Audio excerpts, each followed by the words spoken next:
नमस्कार, मेरा नाम फैसल है और आप देख रहे हैं P3 न्यूज।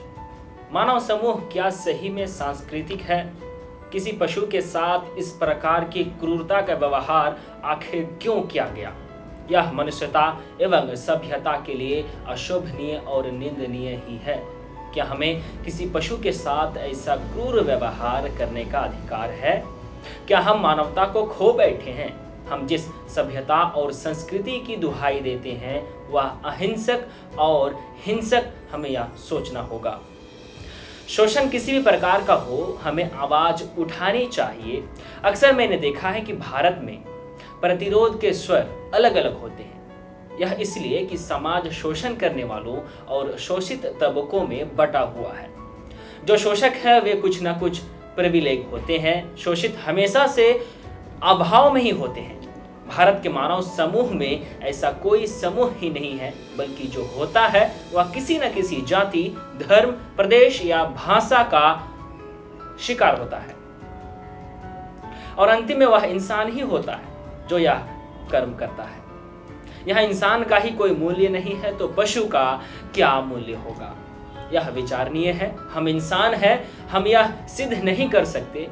यहाँ आए दिन कितने ही लोगों की जाति, धर्म, प्रदेश अथवा भाषा के नाम पर हत्याएं होती है। केरल की उस घटना जिसमें एक हाथिनी के विस्फोटक से भरा अनानास खाकर घायल होने से उसकी मौत हो गई, इससे सभी का दिमाग आहत तो हो गया और होगा भी क्यों नहीं।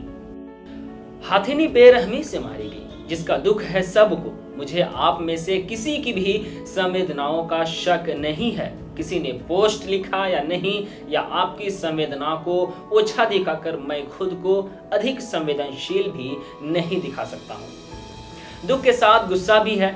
इस गुस्से में वैरायटी है, जी हाँ, और गुस्से पर शक भी है। जब आपका गुस्सा प्रोपेगेंडा का शिकार होने लगता है तब आपकी हर मासूमियत नकली दिखने लगती है। केरल में जो घटना घटित हुई वह नहीं होनी चाहिए थी। उस विषय में दुख होना लाजमी है, लेकिन उस घटना पर रोने वाले और उस घटना के आड़ में जाति, धर्म, प्रदेश, भाषा और पार्टी को घुसाने वाले लोगों से सवाल है कि 4 रोज पहले मुंबई में महक खान और अस्मा मेहंदी नामक 2 गर्भवती महिलाओं को हॉस्पिटल वालों ने प्रवेश नहीं दिया। उनको ऐसी स्थिति में अनेक हॉस्पिटलों में घूमना पड़ा, फिर भी उन्हें कहीं भर्ती नहीं किया गया। उसमें से अस्मा मेहंदी नामक गर्भवती महिला ने समय पर मेडिकल ट्रीटमेंट ना मिल पाने के कारण ऑटो रिक्शा में ही दम तोड़ दिया। तो अब उस अस्मा और उसके पेट में जो बच्चा था उसे किस प्राणी समूह में रखा जाए, जिसके न्याय के लिए आप पिटीशन साइन करेंगे?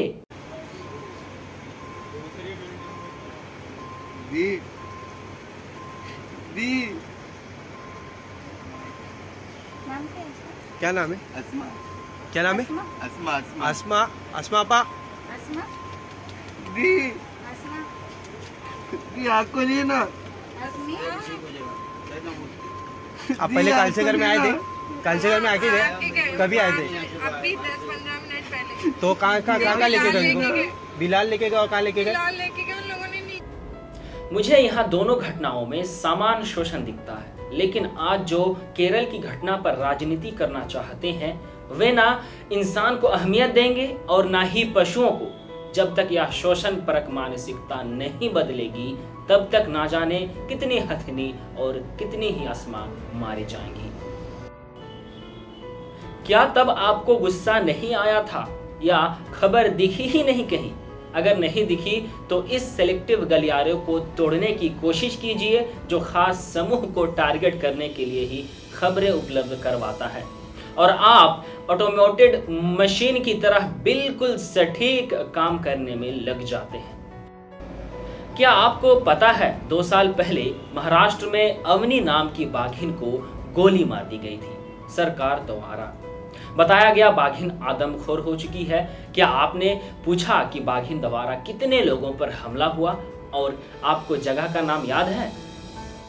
इसलिए आपको यह सेलेक्टिव गलियारा आपको इन खबरों तक पहुंचाने से रोकता है, मगर यही सेलेक्टिव गलियारा आपको आग बबूला बनाकर आपकी थाली में परोसता भी है।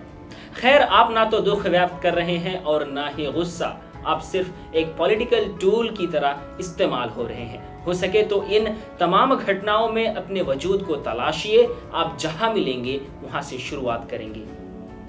इस घटना को लेकर शुरुआत में कई मीडिया संस्थानों से खबरें चली कि घटना मल्लपुरम की है, जबकि बाद में स्थिति स्पष्ट हुई कि यह घटना पलक्कड़ में घटी है।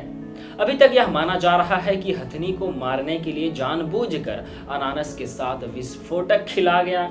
फिलहाल इसकी पूरी खोजबीन जारी है, लेकिन हथिनी की प्रारंभिक पोस्टमार्टम रिपोर्ट में यह बात सामने आई है कि उसकी मौत फेफड़ों में पानी भर जाने के कारण हुई थी। इस तरह की घटना निश्चित ही मांस के लिए, संपत्ति के लिए और जीवन की सुरक्षा के लिए अनादिकाल से मानव और जानवरों के बीच चले आ रहे संघर्ष में एक बार फिर यह मानवता की हार की सूचक बनी है। हथिनी के मुंह में जब विस्फोटक फटा होगा तो हथिनी को हुई अथाह वेदना का अनुमान आसानी से लगाया जा सकता है।